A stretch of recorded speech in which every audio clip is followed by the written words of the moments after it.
Hello, this is Michael Wojcik with the Rochester City Council update for Monday, December 15th, 2014. It was kind of an emotionally draining day for me. I knew this day was coming for a long time. I've been frustrated with a number of items, and I kind of let loose tonight, and I did a couple things that I rarely do. I actually wrote my comments down on a couple of items that I was going to be particularly emotional with, just so I stuck to the script, didn't get too repetitive, and got my point across. But I think that if nothing else, the city of Rochester saw to what lengths I will go when somebody abuses one of the citizens that I represent. And to be clear, I did not bring a knife to a gunfight today. This was, this was pretty raw and pretty real. So I'm going to tell you a little bit of what happened today. First and foremost, got a DMC update this morning. The plan is coming out in a couple of days. Rumor has it it'd be about 600 pages. I do want to, this was kind of good because it allowed me to voice some of my concerns, not necessarily before the public, but DMC, we always have to remind ourselves it's an amazing opportunity for this community. And I have a fiduciary duty and some concerns, and I have to make sure I get those across. But I always have to remind myself how special it is that we get something like DMC in this community, and we have to do our best to make it work for everyone.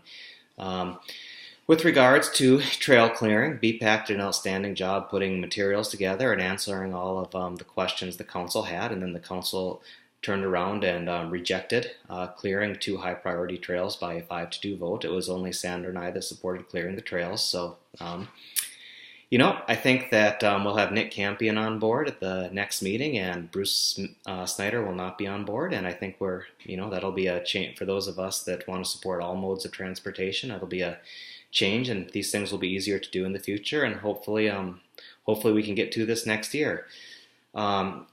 One of the items on the agenda, and I was not actually aware that it was going to come up this quickly, was this Minnesota energy fee structure. And ultimately what we did is we just kind of pushed it down the road a little bit. I'm bothered by the fact that there was no public hearing for this, and it kind of came out of nowhere. I thought we were going to be discussing it early next year. I think there are some good reasons for the fee and some reasons not to do a fee, but ultimately, I wanted two things. I wanted the public to have involvement, and I wanted to show how there was a relationship with the utilities being in the public right-of-way to costs that we as citizens incur, because there actually is a relationship there. The fact that we do projects around energy pipelines, I mean, it's not that there's no cost with having these in the public right-of-way. I think the fee is probably a more fair approach than what we do with property taxes, but it was an issue, and we'll see what happens going forward. But we did blow a $350,000 hole in the budget, and there were people proposing one-time fixes to address that, and I just don't do one-time fixes. I think that's funny money. I did issue a challenge, however, to Senator Senjum, who had been rather outspoken about not putting the fee in place, and I think it was a bit of arbitrary quarterbacking, but what I simply said is that I have a real simple solution for addressing this $350,000 hole in our budget right now, and that is take this $12 surcharge on parking tickets that you put on the citizens of Rochester back in the no new taxes Tim Pawlenty era, and now we send about $400,000 a year in Tim Pawlenty taxes up to St. Paul. So all Senator Senjum has to do is get rid of that provision, and we keep the parking tickets where they are, and we've closed the gap in our budget by getting rid of that fee. So I issued that challenge to him, and we'll see what happens from that.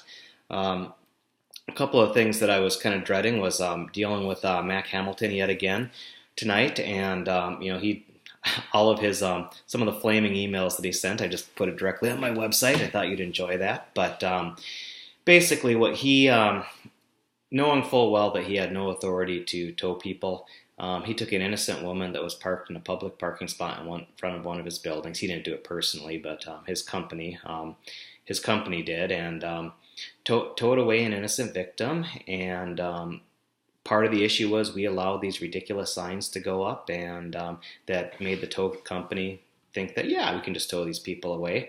I advocated for the victim's rights successfully. She's had all the fees returned to her. But the issue is, and this one I have to, point the finger at myself, because back in 2011, I did something that was stupid. I mean, I did two things that were stupid. One, I trusted Mac Hamilton. And we did a special favor for him that allowed him basically to take some signs and put them up and saying these parking spots are intended for the users of this apartment, even though they had no legal standing whatsoever. We only gave him permission to do signs. Nothing that was on those signs mattered. But he abused it. He didn't keep his word with us, and an innocent victim was towed away as a result of it. And looking back, it was just, the second dumb thing is, why are we playing these games? Why are we doing special favors when you have to jump through hoops to make things work for developers like this? Just follow the rules. So lesson learned, don't trust Mac, and don't do silly special favors for individual developments to make them work. I moved to revoke those signs once. It didn't even get a second. I moved to revoke those signs a second time. It passed just about unanimously. And they're talking about going back with some additional language, but I'm going to make sure the victim gets heard on this as well. And bottom line is, and Mac understands it too, anyone can park there anytime they want. We also learned that he was swindling people in the apartment. He's charging them $50 a month to rent a public parking spot that anyone can park in for free. I'm not making this up. But I went through the recent history of some of the, really verifiable issues that I've had with his practice site. A couple times I feel he straight out lied to the city council. I articulated that. I wrote them all out.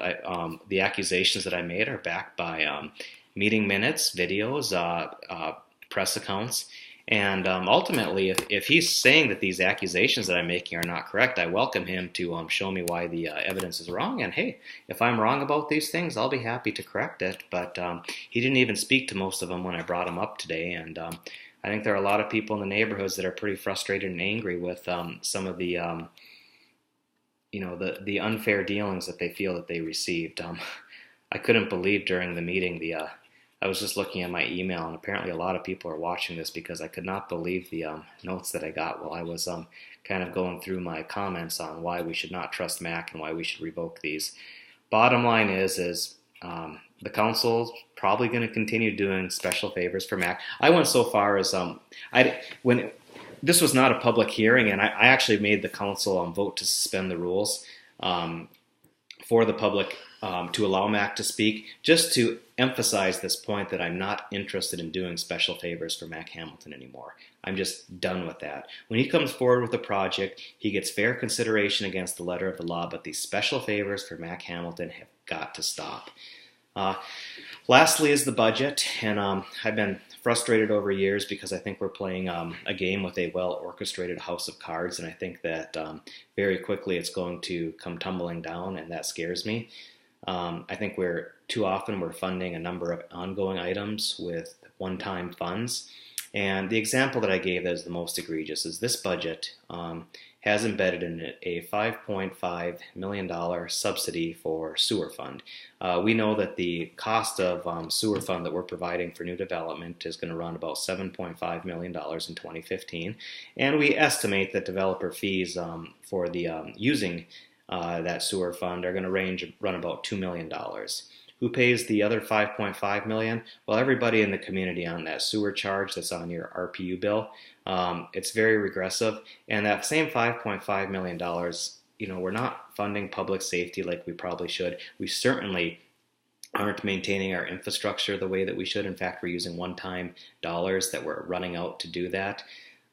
We're not providing a transit system that this community desperately needs. And I point out that, the affluent middle-aged people that are sitting there on the city council, it's a great time to be in Rochester for us, but my God, these people that are working second and third shifts, kids, lower-income neighborhoods that want to get to amenities in those key 3 o'clock to 7 o'clock hours, we're not doing anything. We're not investing in the things that we need to do, and we're also not even taking simple steps that wouldn't cost anything, just working together better with Mayo and the school district and other users through a transit management agency. This was a recommendation from a plan we approved 4 years ago.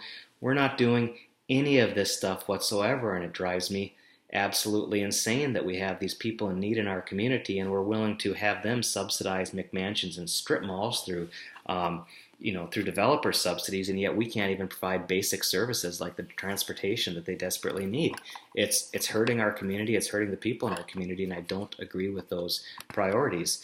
There were some relatively simple things that we need to, I've been advocating for a long time and just aren't getting done. And I think to just highlight how ridiculous this is, we have this $5.5 million developer subsidy in the sewer fund. We have other developer subsidies too, and I know that the developers are pushing once again to increase the amount of subsidy that taxpayers are giving the development community. I, of course, as always, will fight that. I do believe there's a place for subsidies for things like good quality affordable housing, but for building McMansions, I mean, come on, get real. But I think a couple of the key issues going forward is how are we going to fund some of this? How do we leverage other funds? We had the ability to get $1.2 million in matching funds for 3 buses. We only had to come up with $300,000, then we could have done some work to expand our busing service. And what we actually did is we didn't come up with $300,000, so we lost out on $1.2 million. We couldn't come up with $300,000, and just in this one fund, we're providing a $5.5 million subsidy to developers. I think that's morally and fiscally reprehensible. I don't support this kind of prioritization, but the budget did pass by a 5-2 margin. I don't ever remember even voting against the budget before. Oh, and you'll all be excited to know that we voted against our raising our pay, the same as other staff, by a 4-3 vote, which I think is just silly too. And what's hilarious is, and the media can look into this themselves, but some of these people who are so adamant that they don't want council salaries going up because these aren't supposed to be full-time positions, a lot of these people are taking out full-time benefits as though they're a full-time employee. I out of principle, I don't take any benefits from the city because I always say that, the benefits that I'm entitled to, I always keep my travel less than what the benefits would be and just let that be that. But this nickel and diamond council members, I think it's ridiculous. I think these should be full professional positions. It's a full-time job anyway. So for the first time ever, I voted against the budget. Both my comments regarding Mac Hamilton and my comments on the budget are published on my website already. I had 11 reasons why I oppose this budget, and part of the reason why I put them in writing is so that I could get some, so that it was out there and that staff knew why I was voting against the budget and what they would have to do if they felt that they needed my vote in the future. But, I ultimately what it came down to this year is that we always talk about doing it better next time around, and we're not. We're not doing it. We're not funding the things that we need to fund. We're not being responsible with our dollars. Our priorities are out of whack. So anyway, I knew this meeting was coming. I knew it was going to be emotionally draining. The Mac thing should have never even been at the council meeting. When they illegally told that woman we should have just revoked the permit on the spot, and the public would have never even heard about it. But there are a few council members in Mac. They wanted to be heard, so we had to blow an hour of everybody's time dealing with that. So anyway, thanks for watching. I'm sure I'll be skewered for my opinions here for the next week, so at least I've developed fairly thick skin for that. Thank you all for your support. If you have any questions, I welcome them. Happy holidays, Merry Christmas, love you all, take care, bye-bye.